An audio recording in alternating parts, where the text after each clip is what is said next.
Atambia to ama apa a school dan so ye KG block ye St. John's RC Basic School ye no ewo Bereku wo bono mantam no emu Adom TV etwaso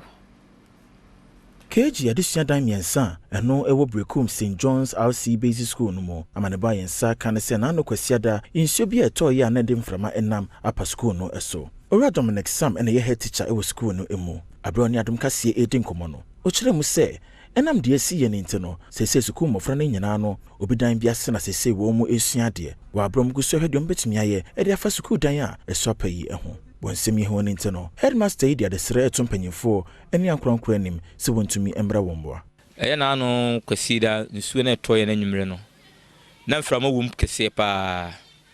na adechi Jordan na ya fufida eye Ghana for the 6th March e brother so na holiday ma a school for no nti adechi kuda ye be school KG4 da no su nyina pa eye KG1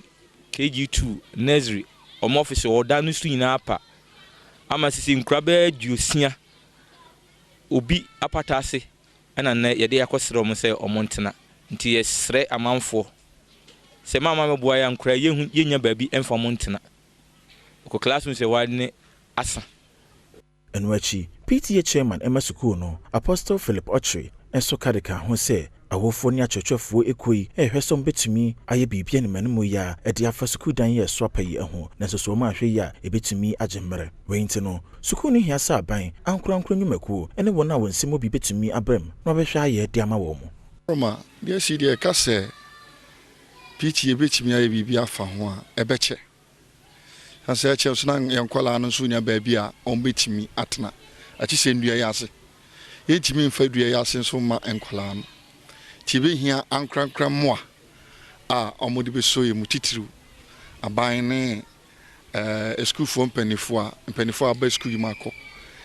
esra mo se omomla meboa ye na ye school dan a ye hu ne sai